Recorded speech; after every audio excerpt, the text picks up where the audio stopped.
assert the First Amendment right, the only way you can do it is to cite public safety. And clearly, the artists are not creating a public safety hazard.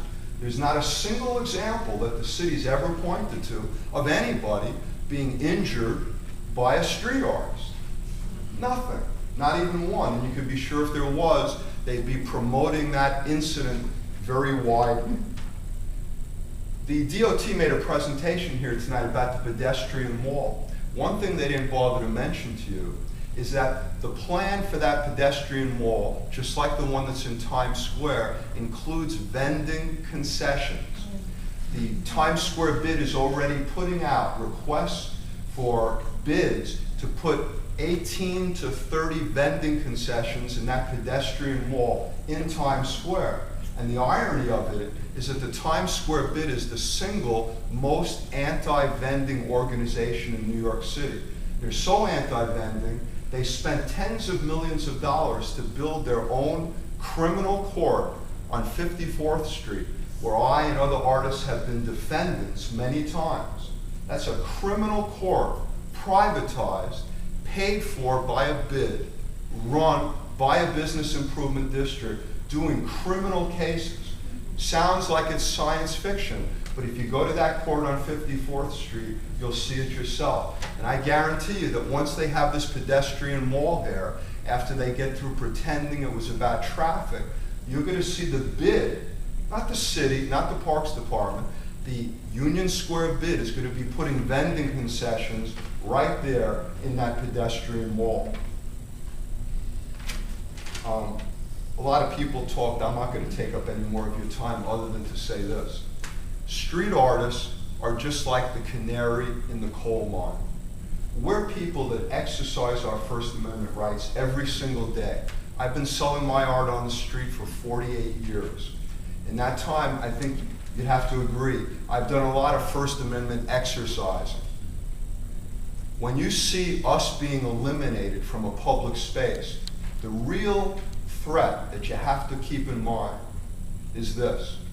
Our rights are the same as your rights. If you want to go into Union Square Park and give out your literature, if these rules pass, there's going to be only 18 spaces where you could do it. And I guarantee you they'll be occupied by vendors. You're going to get summons if you try to give out a leaflet.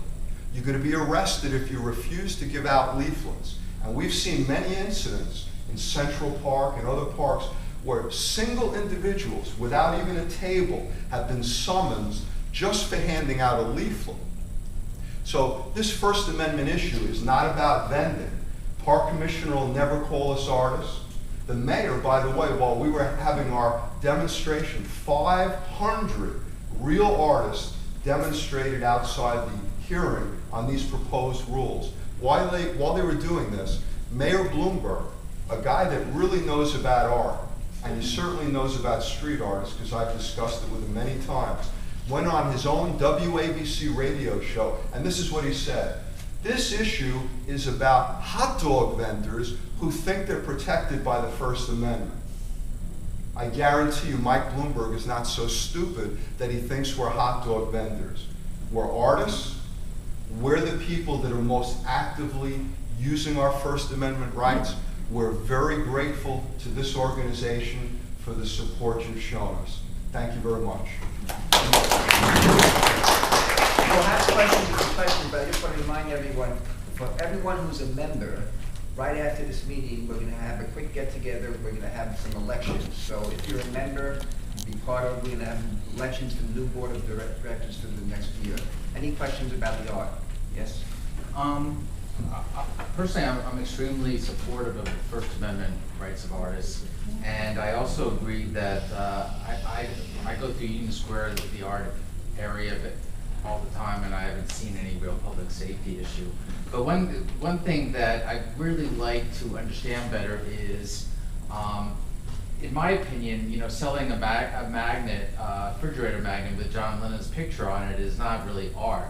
And how do you differentiate between people who are clearly artists, who I see in Union Square all the time, and someone who's selling refrigerator magnets that maybe they bought on Canal Street? Well, that's a good question. You know, everybody from the bids and the park conservancies keeps mentioning these John Lennon pictures.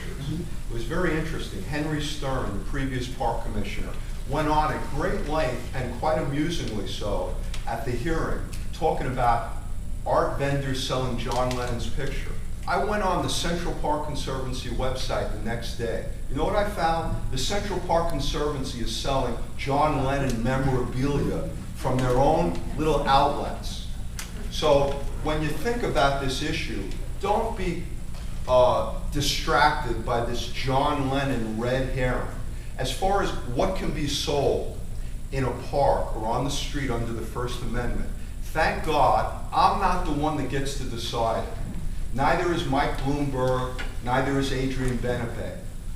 The federal courts in my lawsuits and the other artist lawsuits define what can be sold under the First Amendment. Paintings, prints, photographs, sculptures.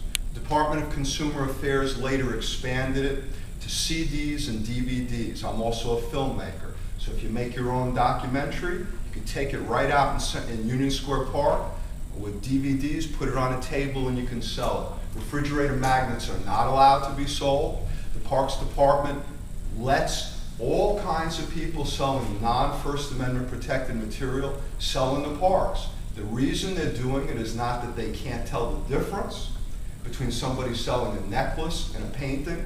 It's because they want to stir up the public so that they'll be against the idea of people selling art in the parks, so that they'll be confused about what the definition of art is, and so that they'll then demand that they eliminate the artist. Parks Department has an internal memo which describes exactly, specifically, what can and can't be sold in the parks.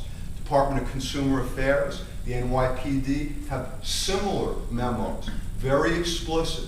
I've shown these to the park commissioner. I've shown them to his lawyer. I've shown them to the commissioner for enforcement. They refuse to do the enforcement. It's not my job to do the enforcement, even if I wanted to. I'm not a police officer. I'm the head of the street artist group.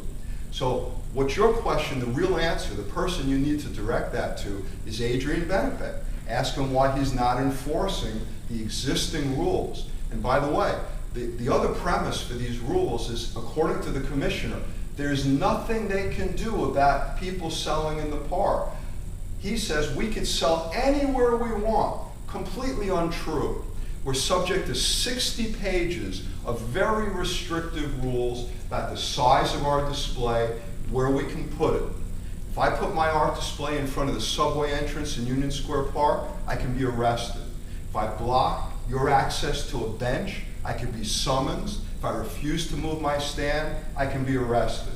If I'm selling anything that's not protected by the First Amendment, I can be confiscated, summoned, and arrested. It doesn't take hundreds of PEP officers to do this. One PEP officer could walk through that park once a day, and there's at least 2 on duty there, and do all the enforcement that would be necessary.